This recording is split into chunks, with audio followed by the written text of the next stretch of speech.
The house felt too quiet after Robert died.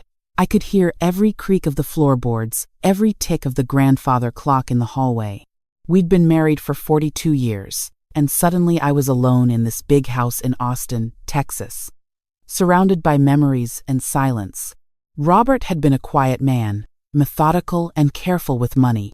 He'd built his engineering consulting firm from nothing, working 16-hour days in those early years. I'd raised our daughter Sarah while he built the business, and we'd lived modestly even as the company grew. When he sold it 3 years before his death, we finally started to relax a little. Travel, enjoy life. But then the heart attack took him, sudden and merciless, on a Tuesday morning while he was working in the garden.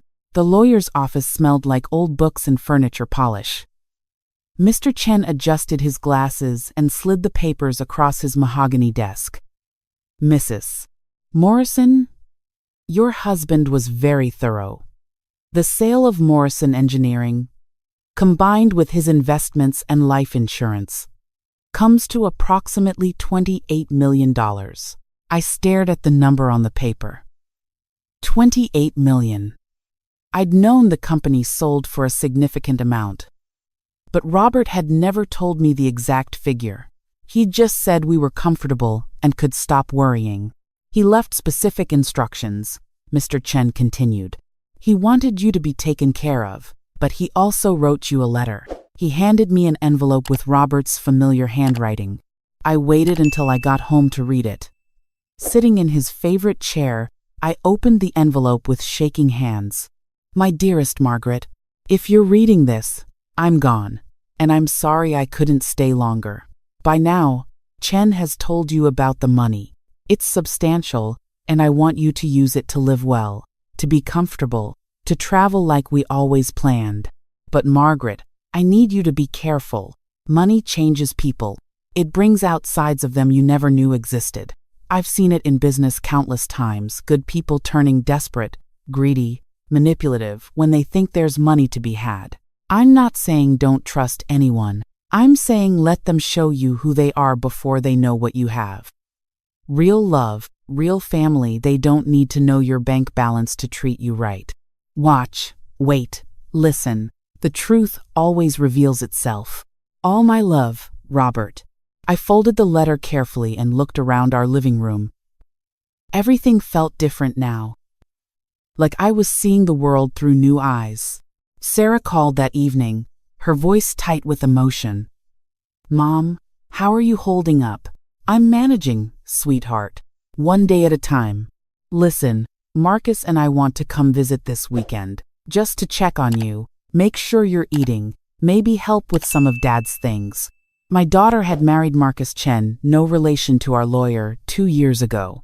He worked in commercial real estate, always impeccably dressed, always with a ready smile. I'd liked him well enough at the wedding, though Robert had been quieter about his feelings. When I'd asked him what he thought of Marcus, he'd just said, "Time will tell." They arrived on Saturday morning. Marcus wore khakis and a polo shirt, his dark hair perfectly styled. He hugged me carefully, like I might break. "Margaret, you look tired. Are you sleeping?" "As well as can be expected." Sarah looked around the house, her eyes red-rimmed. "It's so strange being here without Dad." We spent the morning going through some of Robert's clothes, boxing up things for charity. It was painful work, touching his shirts, smelling his cologne on the collars. Sarah cried quietly, and I held her. Marcus made coffee, then wandered around the house while we worked. I heard him in Robert's study, opening drawers. When he came back, he was carrying Robert's favorite fountain pen. "This is a Mont Blanc," he said. "Nice piece. Do you mind if I keep it? You know, to remember him by?" Something in his tone made me pause. Not grief, appraisal. "I'll think about it," I said. Over lunch, Marcus started asking questions. Casual at first. "So, Margaret, have you thought about what you'll do with the house?" "It's pretty big for one person." "I haven't thought that far ahead. Because the real estate market in Austin is on fire right now. A house this size, in this neighborhood, you could get top dollar, then maybe move into something more manageable. A condo, maybe. Sarah touched his arm. Marcus, it's too soon. I'm just saying, it's something to think about. And the upkeep on a place like this, the property taxes alone must be 15,000–20,000 a year. We manage, I said quietly. Sure. I'm just thinking about your future, Margaret. Fixed income, you know? Unless Robert left you in good shape, there it was. The question hiding behind concern. I'll be fine, I said. Over the next few weeks, Marcus called regularly. Always with Sarah, always asking about my plans.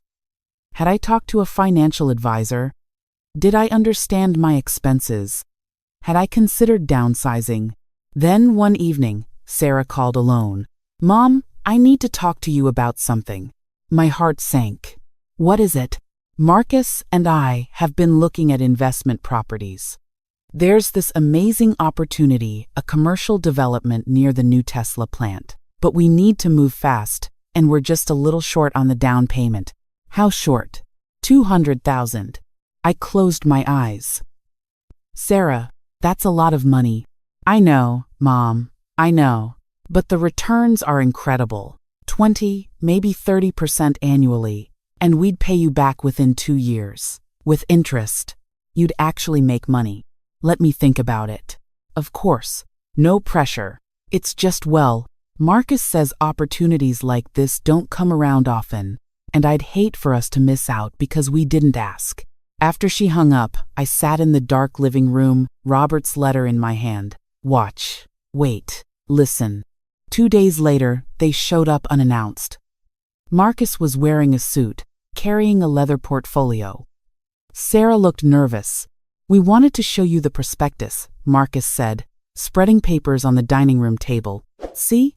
Here's the projected ROI. And here's the development timeline. This is legitimate, Margaret. I wouldn't bring this to family if I wasn't absolutely certain. I looked at the papers, the professional graphs and projections. I'm not sure I understand all this. That's why you have us, Marcus said, smiling. You can trust us to handle this. We're family. I need to think about it more. His smile tightened. Margaret, I don't mean to pressure you, but the deadline is Friday. After that, the opportunity goes to other investors. I'm trying to keep this in the family. Sarah touched my hand. Mom, it would really help us. Marcus has been working so hard, and this could set us up for life. For your future grandchildren. The mention of grandchildren hit me like a physical blow. I'd been hoping for them. Dreaming of them. Was I being selfish? Paranoid? I'll give you an answer by Thursday, I said. After they left, I called Mr. Chen. I need you to look into something for me. A development deal near the Tesla plant. He called back the next day. Margaret, that deal exists, but it's extremely risky. The developers have a history of project delays and cost overruns. Several investors have filed lawsuits. I would strongly advise against it. My hands felt cold. Thank you. On Thursday, I called Sarah. Honey, I've thought about it, and I can't invest that amount right now. I'm sorry. Silence on the other end. Then Marcus's voice, sharp. Can't or won't. Excuse me? We know about the money, Margaret. Sarah found the paperwork when she was here last week, in Robert's study. $28 million. And you can't spare $200,000 for your own daughter? My heart pounded. Sarah? Is this true? My daughter's voice was small. I wasn't snooping, Mom. I was just looking for Dad's cufflinks, and I saw the papers from Mr. Chen. Why didn't you tell me? Because I wanted time to grieve without people treating me differently. Marcus laughed. Bitter. Treating you differently? We're trying to help you, Margaret. That's a lot of money for one person. You need professional guidance, someone to make sure you don't waste it or get taken advantage of. Like you're trying to do now. That's not fair, Sarah said, crying. Marcus is trying to help us build a future. Don't you want us to be successful? Not with my money. Marcus's voice turned cold. We could contest the will, you know. Argue that Robert wasn't of sound mind when he signed it. The money should be split with his heirs. Sarah is entitled to her inheritance. Robert left everything to me, and the will is ironclad. Mr. Chen made sure of that. We'll see, Marcus said, and the line went dead. I sat there shaking, tears running down my face. My daughter. My only child. How had it come to this?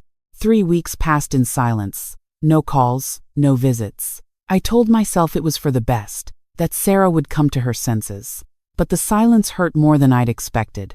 Then, on a Wednesday afternoon, someone rang the doorbell. I opened it to find a man in a suit holding a clipboard. Margaret Morrison? Yes?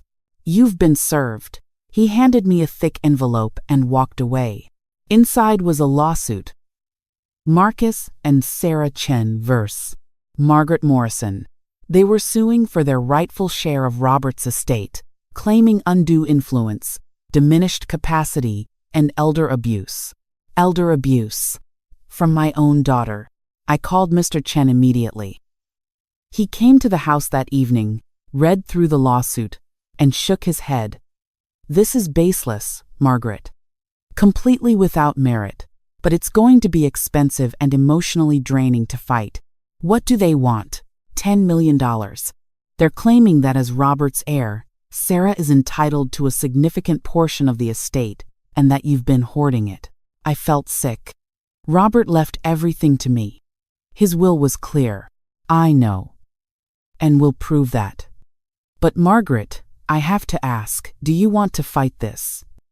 Because I can also approach them with a settlement offer. Say, $1 million. Make this go away. I thought about Robert's letter. About watching, waiting, listening. About the truth revealing itself. No, I said, no settlement. They need to learn they can't bully people for money, even if it's their own mother. The legal battle took 8 months. 8 months of depositions, of lawyers, of seeing Sarah across a courtroom table while Marcus whispered in her ear. 8 months of watching my daughter lie about how I'd isolated her, manipulated her father, refused to help them financially. But the truth came out. Mr. Chen's investigator found that Marcus had a pattern. He'd borrowed money from his parents, from Sarah's college fund that Robert had set up, even from friends. The development deal was revealed to be even shakier than we'd thought, with several investors already suing the developers. Robert's doctor testified that he'd been in perfect mental health when he updated his will just months before his death. Friends testified that Robert had expressed concerns about Marcus, that he'd wanted to protect me. And the final blow came when the investigator found emails Marcus telling a friend that he was working on the old lady and that once we get our hands on even a fraction of that money, we're set for life. The judge dismissed the case with prejudice. But he went further. Looking at Marcus over his glasses, he said, Mr. Chen, this court finds your actions to be malicious and without merit. You have abused the legal system to harass an elderly widow. Mrs. Morrison, you're entitled to file for sanctions and to recover your legal fees from the plaintiffs. In the hallway afterward, Sarah approached me, mascara running down her face. Mom, I'm so sorry. I didn't know. I didn't realize what Marcus was. You knew, I said quietly. You knew when you went through your father's papers without asking. You knew when you made up stories in that courtroom. You chose him over me. Sarah, over your father's memory. Please, Mom. I made a mistake. I'll leave him. We can fix this. You can't fix this with words. Only with time. Only with showing me, over years, that you've changed. That you've learned. Marcus grabbed Sarah's arm. Come on, she's not worth it. We'll appeal. There's nothing to appeal, Mr. Chen said coldly. And if you try, we will pursue sanctions. Walk away, Mr. Chen, while you still can. They left, Sarah looking back once with tears streaming down her face. I stood there in the courthouse hallway, feeling hollowed out. I'd won, but I'd lost my daughter. Mr. Chen put a hand on my shoulder. I'm sorry. Margaret. So am I. That night, I read Robert's letter again. The truth always reveals itself. He'd been right, but knowing the truth hurt almost as much as the betrayal. 6 months passed. I sold the house. Too many memories. Too much pain, and moved into a smaller place in the hill country. Outside Austin. Somewhere with a garden. With views of the rolling Texas landscape. Somewhere I could breathe. I used part of the money to set up the Robert Morrison Engineering Scholarship at UT Austin for students from modest backgrounds who showed promise in engineering. Robert would have liked that, and I started volunteering at a senior center, teaching art classes, connecting with people who didn't know or care about my bank balance, building a new life. Then one evening, my doorbell rang. I opened it to find Sarah standing there, alone. She looked thinner, older. Her eyes were red. "Mom, can I come in?" I hesitated, then stepped back. We sat in my small living room.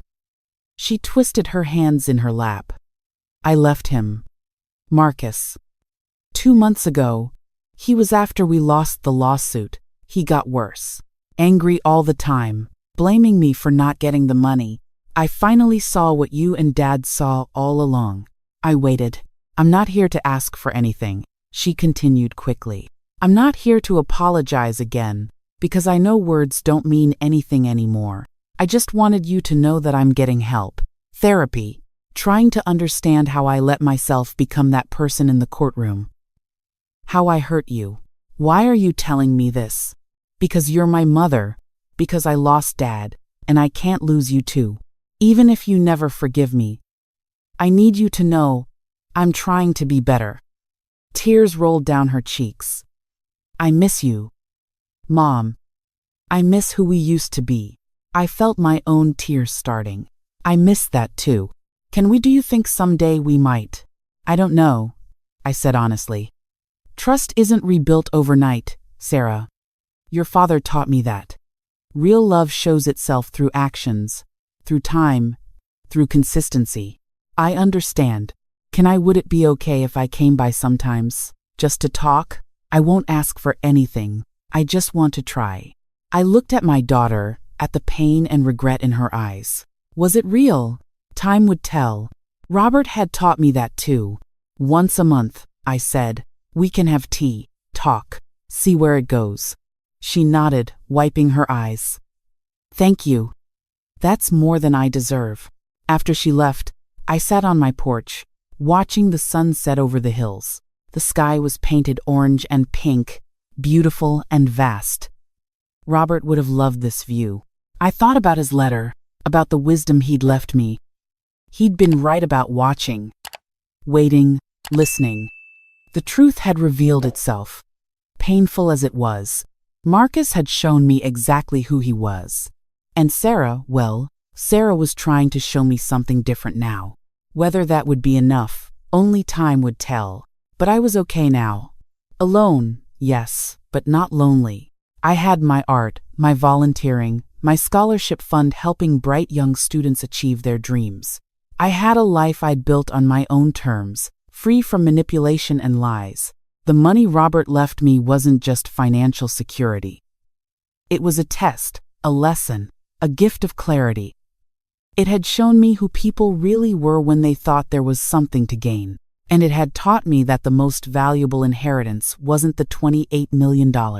It was the wisdom to know the difference between real love and greed dressed up as family obligation. Some nights I still talk to Robert, out there on the porch under the stars.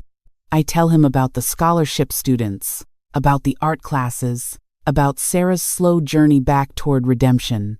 I tell him I finally understand what he was trying to protect me from.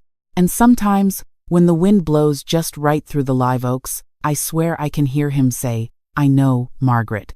I always knew you'd figure it out. The house might be quieter now. But I've learned that silence isn't the same as loneliness. And truth, however painful, is always better than the alternative." Robert taught me that. It was the last gift he ever gave me, and the most important one.